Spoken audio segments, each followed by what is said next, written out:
Hello and welcome to Politics Up on Vanguard Live. My name is Dablola Ogunshaki.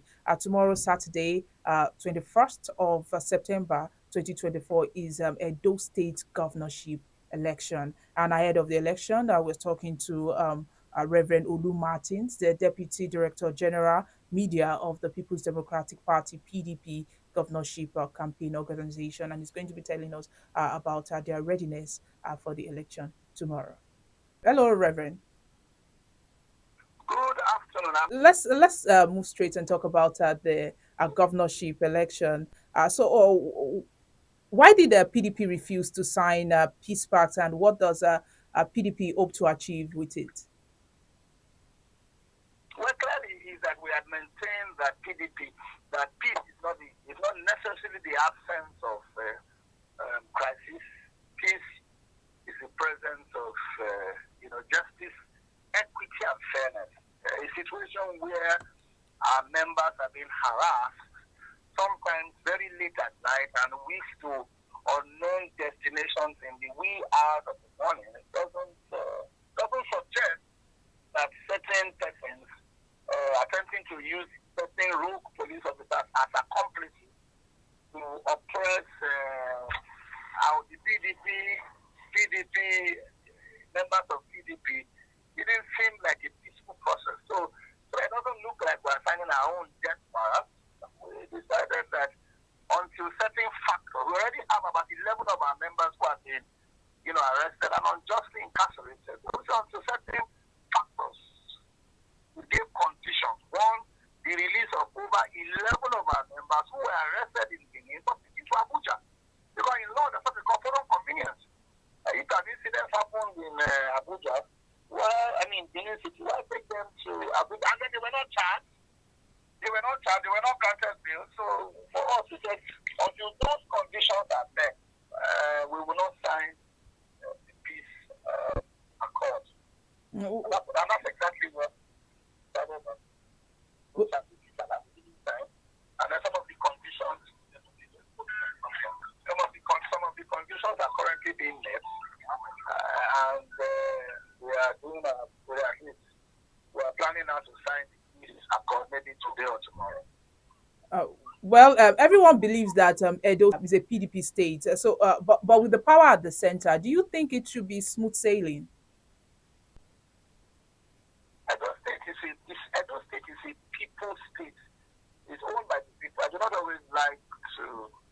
Yes, PDP is in charge of the political leadership in Edo State, but the governor is the governor for all. And so, because the president for sure should also be the president for all. If you say that the party that produced the governor is from PDP, yes, but to say it's a PDP state, I understand what you mean.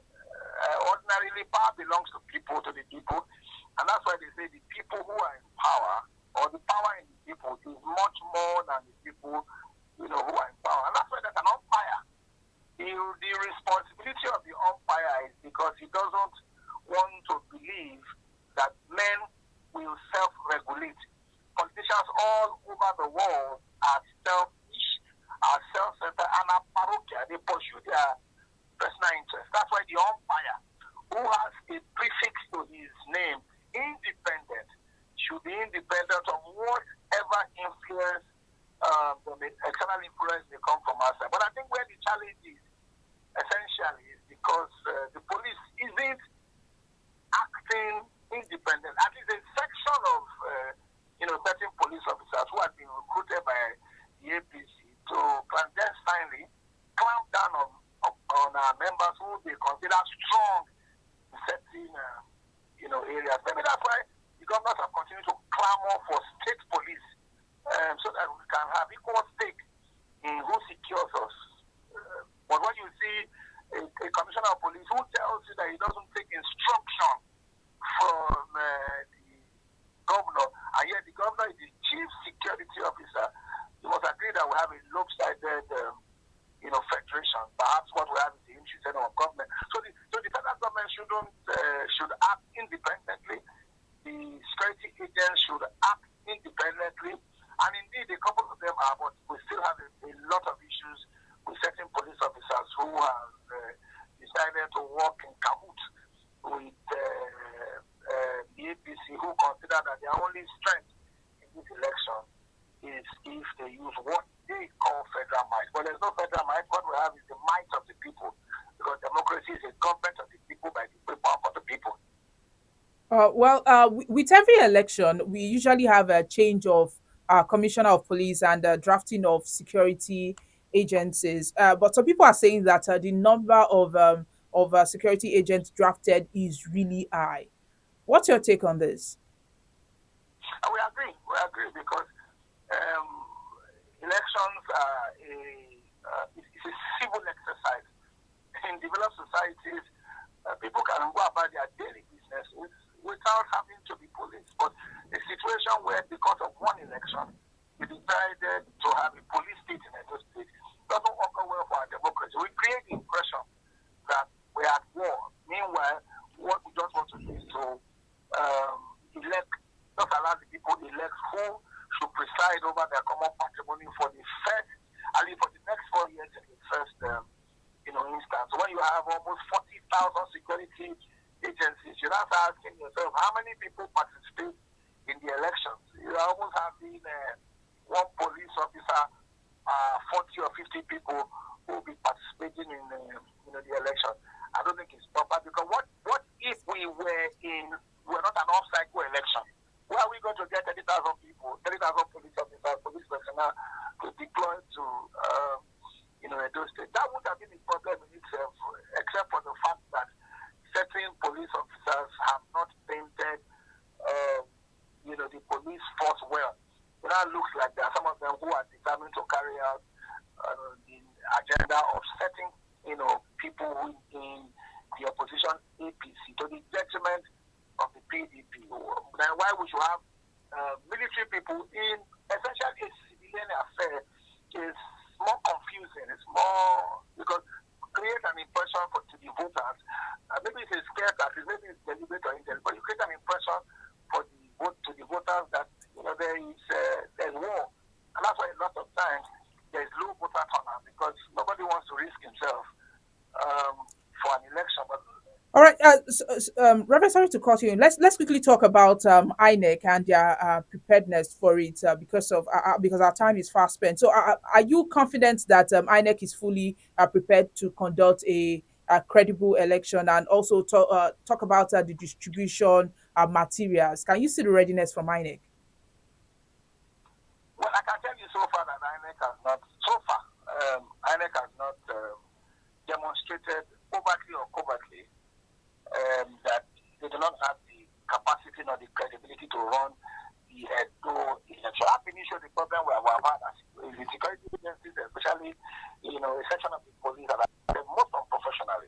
But in terms of meeting timeline, the rack centers have already sensitive and non-sensitive materials have arrived in all of the rack centers in the 192 ports, and men and materials have been deployed. What will happen is that we wait for tomorrow. We expect that materials should get in all of the polling units by 8 a.m. It is when the materials do not get to the polling units, in spite of the fact that they are cutting to the rack centers that are most contiguous to a cluster of polling units. That's when we have reason to raise alarm. Of course, we are worried too that the INEC, the Resident Electoral Commission, has ties of consanguinity with the former governor of River State, who has shown that he has interest in every election, especially to the detriment of the People's Democratic Party. That for us is a scare. But otherwise, in terms of the practicality of what we have had on ground, supply of materials, sensitive and non-sensitive materials, so far, INEC has met deadlines. All right, sir. Please quickly, but how prepared are you for the election? And how will PDP monitor the results to ensure transparency and accuracy?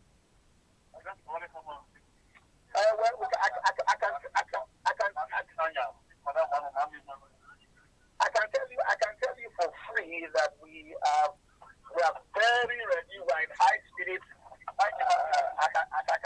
I'm talking to you now. I'm sure you are hearing his voice, at the background. I had to step out to have this interview. We're having meetings. Our agents are meeting. We're familiarizing ourselves with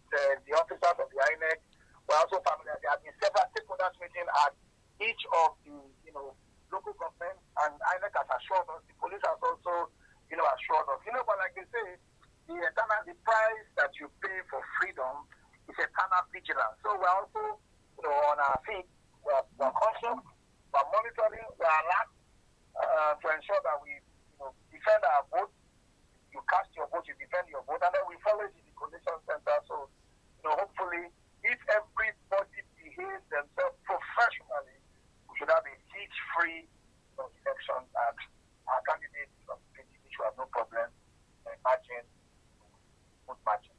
All right, thank you, Reverend Olu Martins, for joining me today. And we hope to hear Thank you from for you. We hope to hear from you tomorrow or after the election. Absolutely, absolutely, All right. absolutely. You hope to hear from me in high spirit celebration. All right. Good luck tomorrow.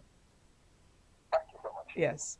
Well, my name is Damlola Ogunshaki, and we just spoke to Reverend Olu Martins. And to get more of our top stories, you can follow us on all our social media platforms on Facebook, Instagram, Twitter, TikTok. You can also visit our website, www.vanguardngr.com.